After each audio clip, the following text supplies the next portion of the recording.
Well, today we have the privilege of taking a look at Christopher Columbus, at looking at his early life and going all the way until he really began to question what he was doing.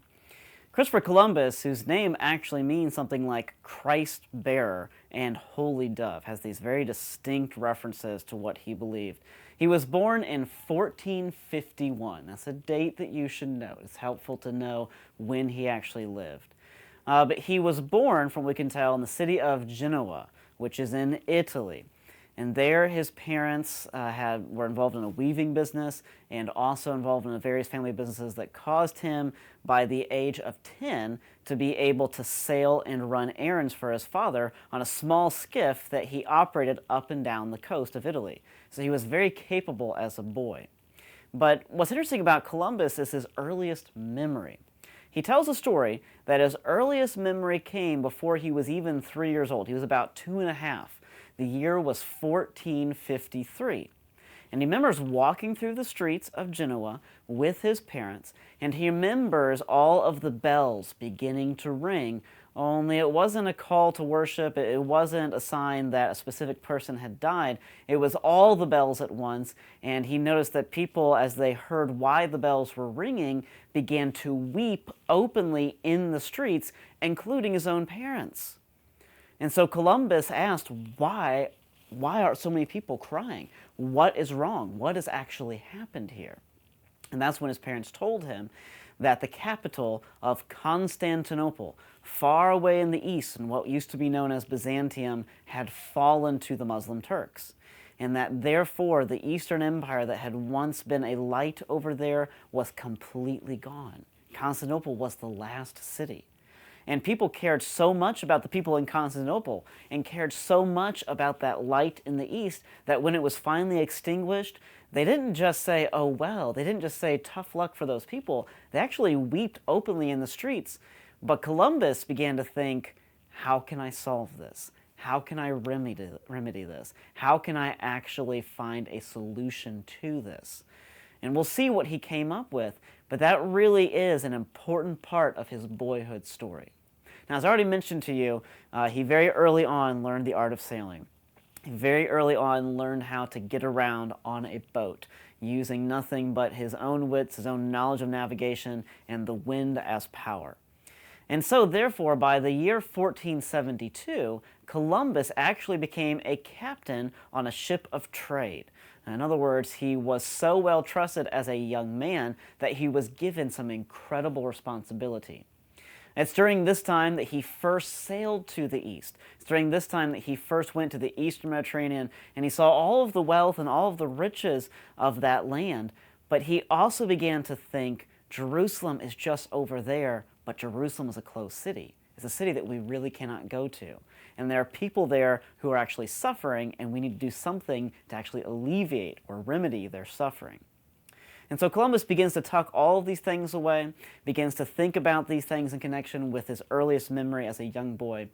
And as he continues to sail and continues to see much of the world, it's in the year 1476, after being a captain for 4 years, that his ship is wrecked off of the coast of Portugal.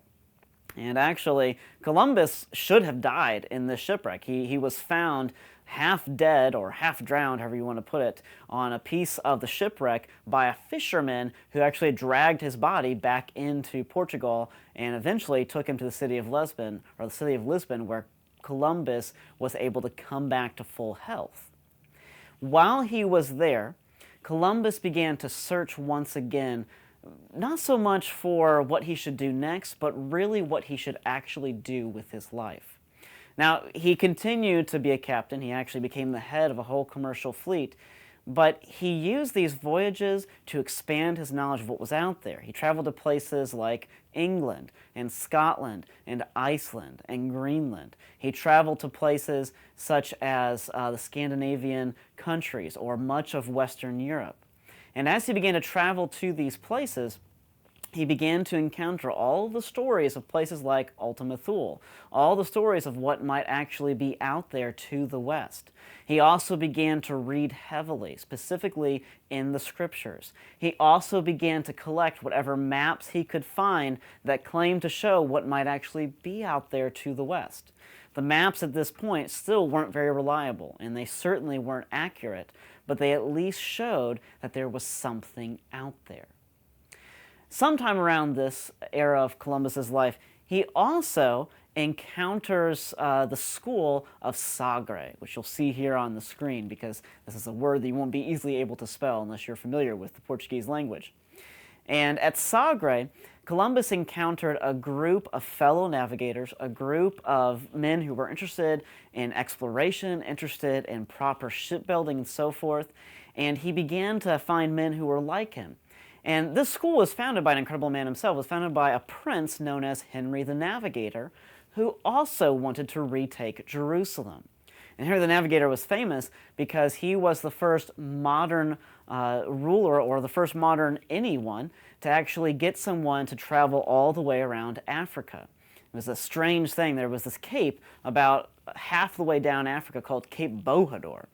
And everyone was too afraid to cross it. They feared that if you cross it, you would be beached, or you would be swallowed alive by some kind of kraken or sea monster, or that you would be suddenly attacked by, I don't know, some pygmy tribe from the jungle. It was all ridiculous. It was just based upon fear, and so people began to imagine all kinds of things that might be down there.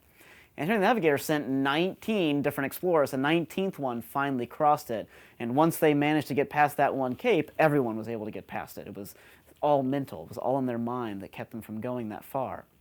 But what Henry the Navigator also did was he founded this school for explorers in Portugal. It was the School of Sagre. It was on the westernmost point of Portugal, which is also one of the westernmost points of Europe. And the idea was, let's travel west and let's see what's out there. Well, Columbus was trained at this school. He was trained by men who had similar passions to him. And he began to understand navigation. He began to understand astronomy. He began to understand maps. He began to understand things like, how do you best build a ship? How do you best use navigational instruments? How do you understand things like currents in the water? How do you understand wind currents and things like that? As a result, Columbus was given so much knowledge and so much skill in how to calculate these things that a story is told about Columbus that one day as he walked along the beaches of Portugal, a piece of driftwood appeared on the shore. And he noticed some interesting things about this driftwood. He noticed, first of all, that it came from a tree, because it had a bark pattern, that was like no other tree that he knew of in the known world. And Columbus was pretty well versed in the various plants of the known world. He also noticed that it had been hewed. It actually had marks from some kind of axe or some kind of knife. And so he realized that some person had most likely been working on this.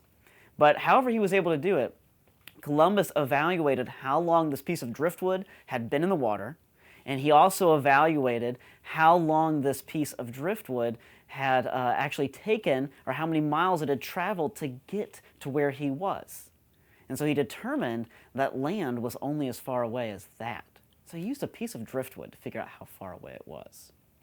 Now, after this time, Columbus, everything seemed to be going well for him. He married, he had a son named Diego, and he began to appeal to people for his mission to retake Jerusalem by sailing west. This was the idea now. Let's not travel overland by the eastern route. Let's sail west. We'll be able to retake Jerusalem because we'll invade from essentially the back door. But the following year, by the time Columbus was 34 years old, in the year 1485 we are now, his wife suddenly died. And all of the people who he had been talking to about sailing west suddenly denied him. Columbus, the following year, moved to the city of Castile, which is in one of the Spanish kingdoms. His son accompanied him. He needed somebody badly to help him with his son and badly to help with the house. He actually met a beautiful young woman named Beatrice who helped him with these things. She was a great mother to Diego and somebody that Columbus fell in love with, only the laws of the time prevented him from marrying her. And so Columbus, feeling that he was a broken man and feeling that his life was over, began to hit rock bottom. And had Columbus given up, Had he actually decided to call it quits here and nobody had been sent into his life to rescue him, it's quite possible that we wouldn't be having this conversation because no one would have ever heard of Columbus. But we'll talk about why people know about Columbus in the last video.